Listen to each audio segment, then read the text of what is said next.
Planned stakeholder engagement.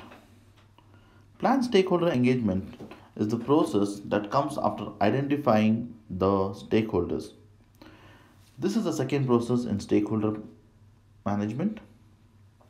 Let's understand, how do we engage with our stakeholders?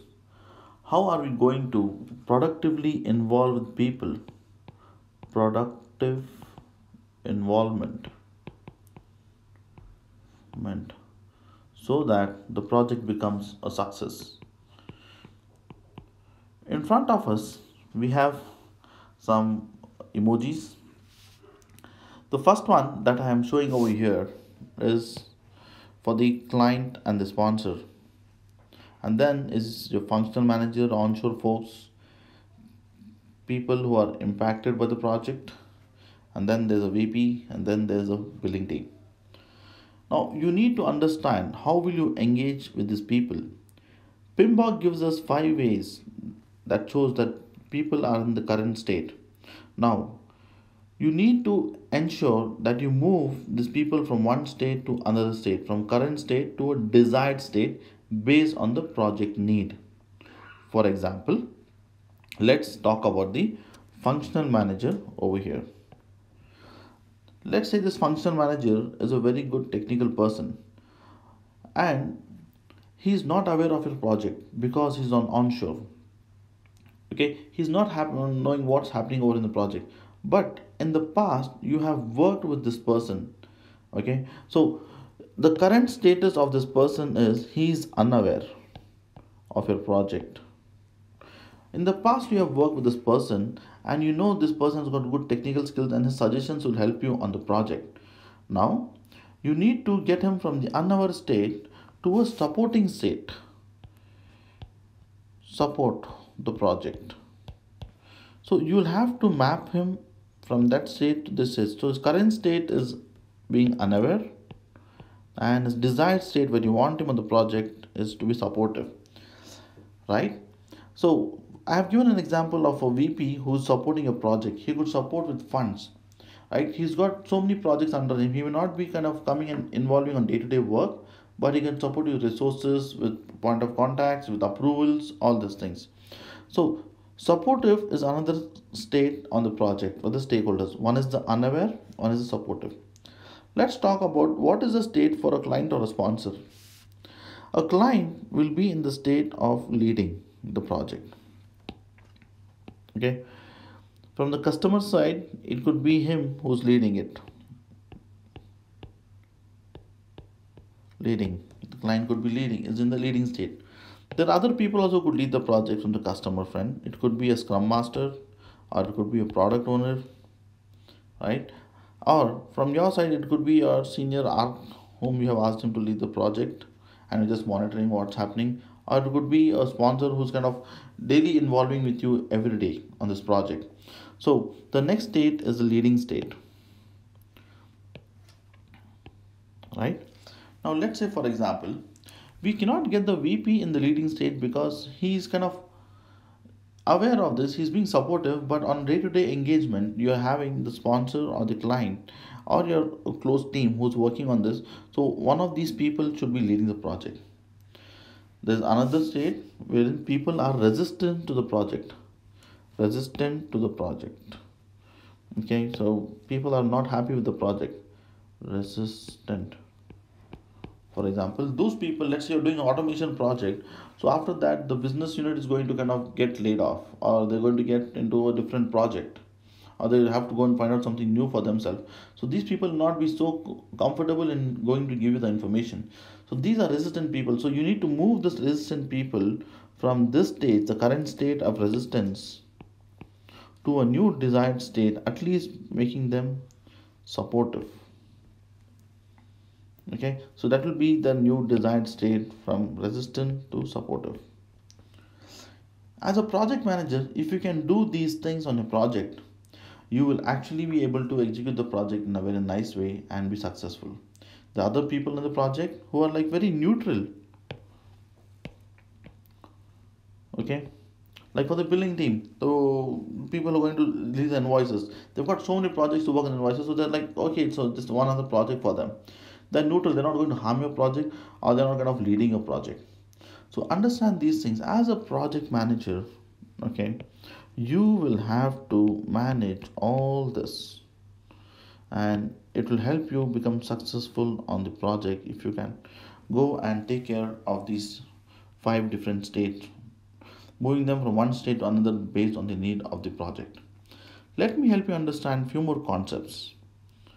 Okay, so stakeholder engagement plan. So what exactly is a stakeholder engagement plan? As I mentioned to you earlier, stakeholder engagement plan is developed after identifying stakeholders. After you identify stakeholders, holders. Okay, so once you identify the stakeholders, you will develop a stakeholder engagement plan.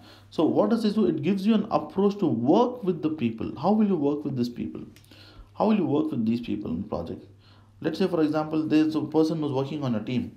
He's supporting the project. Now what happens if he's not for supporting further? What happens? He's become resistant. You're going to do something to get him back to support the project and do the work, everyday work, right? So that's important. The approach you could take to involve these people. Then stakeholder engagement plan also talks about the needs and expectations, right? The needs and expectations on the project. What are the needs and expectations of these people? What is it that you have to do? Do you have to take care of the requirements, or do you have to take care of the milestones, or what is it that they're expecting from you on the project? It also tells you how to engage with the people in a formal or an informal way. Okay, so a lot of things happen from stakeholder engagement plan. Few more inputs. It helps you in effectively engaging and very importantly in decision making. Your stakeholder engagement plan will help you in your decision making. What are the times when this is frequently updated? We had spoken about these trigger situations, identifying stakeholders earlier. So whenever there is a new phase of the project, you're going to update this, or when there is an org change, you're going to update the stakeholder engagement plan, or when new people join or leave the team, you're going to update the stakeholder engagement plan. So these are the things that you'll be doing on stakeholder engagement. I will also show you two more things before I go to some questions. I've prepared some questions, situational questions for you to understand the concept. Before I go there, I will talk about these things. So stakeholder engagement plan, okay, and is closely related to another plan. Which plan is that? That is the communication management plan. Communication plan. Communication plan. The communication plan tells you how will you engage with your stakeholders. How will you engage with these people? The stakeholder engagement plan talks about why will you engage with them. What is the need? What is the expectation?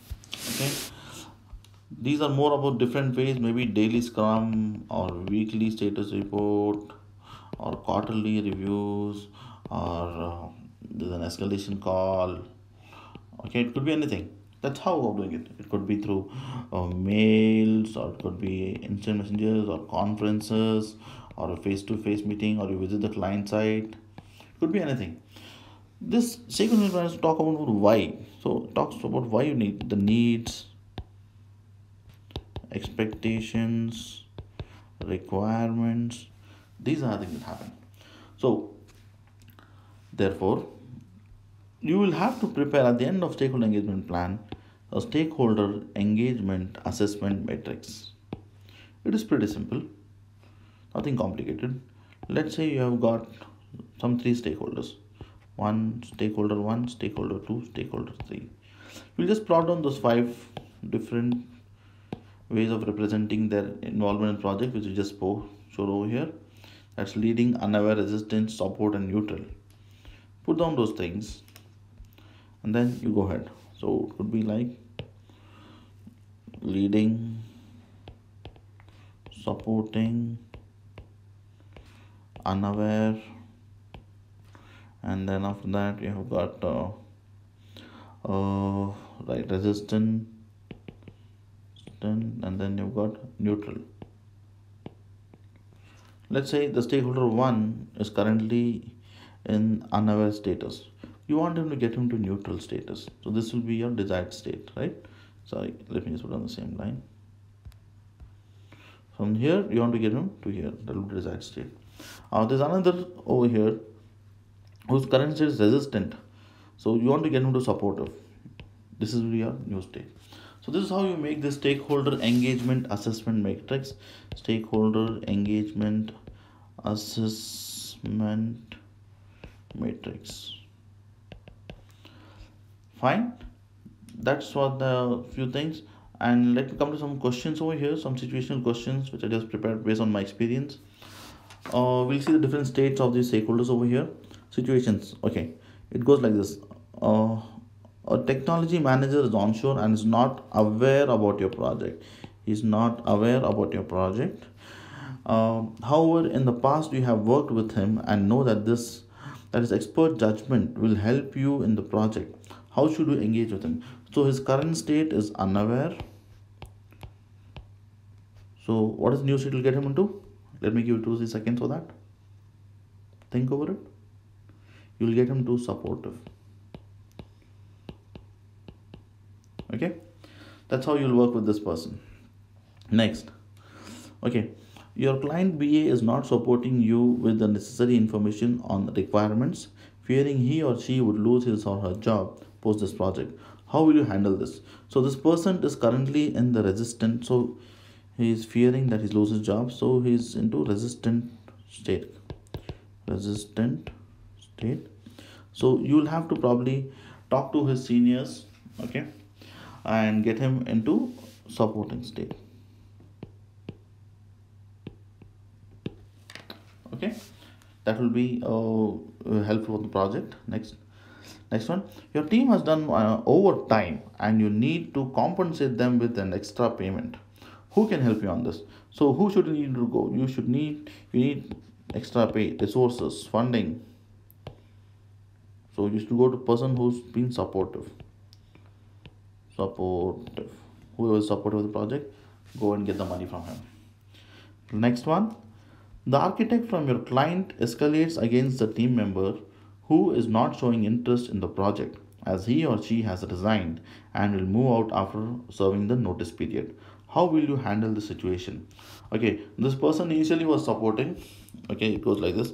Initially, this guy was working fine, everything was fine, supportive, and now current state, he has become resistant. He's not doing anything, thinking that okay, I am enjoying my time, I'm going to go out, I'm not going to work on the project. Okay, but he has to serve the notice period and project work is still there. You have to, still the KT is pending. So now you have to get him into supporting state back. So you could talk to him, advise him to work properly, then he should be fine. Still, if he is continuing the same behavior, then you can kind of escalate it to the human resources, saying that this person is not serving his notice properly, he is not doing any kind of work. Then he would get into the supporting mode. That would be the way you would deal with such a stakeholder. Next, okay, the contract team is taking a long time to get the approval to procure licenses for the project. Okay, a long time. Okay, this is causing a delay to you. How will you handle this stakeholder? Okay, so contract team is a neutral team. Okay, so currently they are in neutral state. So probably you would take help of your sponsor or your account manager, somebody, and then get them to expediting your this one. So you want to become supportive, So these are the few situations which you can these are the few situations which you can get into about your stakeholder engagement. That's a simple mind map I have drawn above. That's a stakeholder engagement matrix. Watch this video a couple of times. Do subscribe to my channel, hit the bell icon, and I wish you all the best for your PMP examination. Plan your stakeholder engagement well and pass the PMP examination. All the best. Bye bye. This is Arham Faraaz from Bangalore.